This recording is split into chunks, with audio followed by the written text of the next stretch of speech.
Should উচিত, should have উচিত ছিল, এটা একটা ফার্স্ট সেন্স দেয়।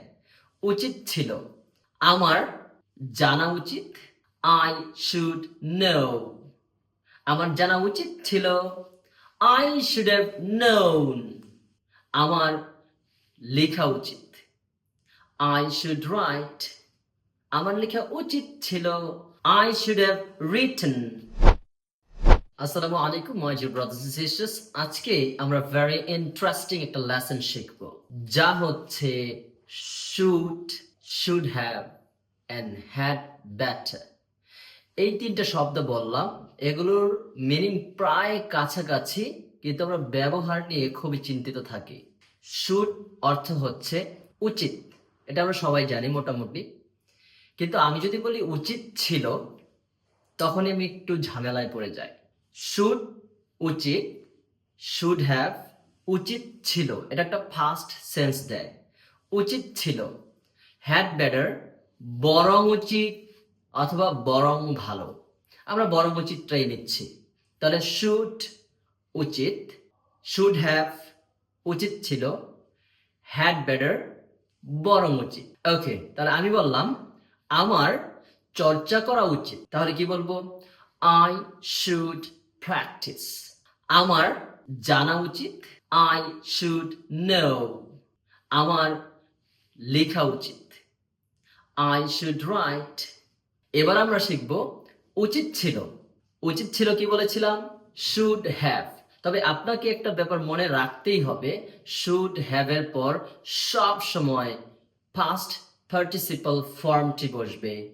অর্থাৎ আমরা এটাকে বলি V3। অর্থাৎ আমরা 3 নম্বর ফর্মটা কোনটা নিব? যেমন ইট, এইট, ইটেন। এই ইটেনটা নিব। সি, স, সিন, সিনটা নিব। বুঝেছি মাই ডিয়ার্স? অর্থাৎ V3টা আমরা বসাবো শুড হ্যাভ এর পর।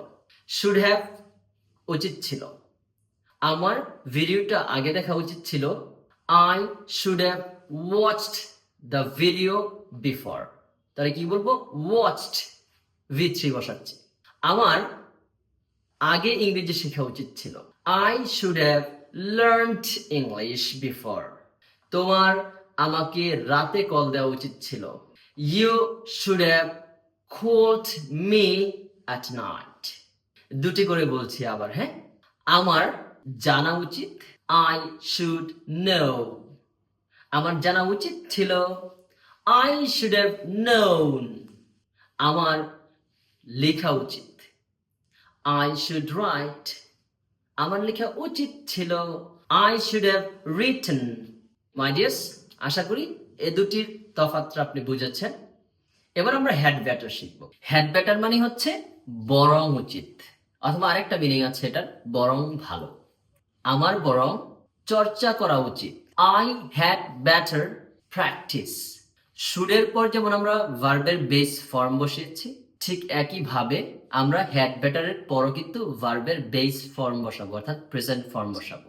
I had better hire CNG. I had better buy a shirt. আমার বরং একটি শার্ট কেনা উচিত। কি বলবো তাহলে? I had better buy a shirt. আমার বরং ভিডিওটা দেখা উচিত, I had better watch the video. My dears, এভাবে should, should have, had better এই তিনটা একসাথে নিয়ে বিভিন্ন ধরনের ভার্ব দিয়ে বলতে থাকুন। আশা করি আর ঝামেলা চিরতরের জন্য শেষ হয়ে যাবে। ঢাকা ইংলিশ কেয়ারের পাশে থাকলে ইংলিশ নিয়ে আর আপনার প্রবলেম থাকবে না, ভয় থাকবে না। দেখা হচ্ছে পরবর্তী ভিডিওতে। সবাই ভালো থাকবেন। বাই।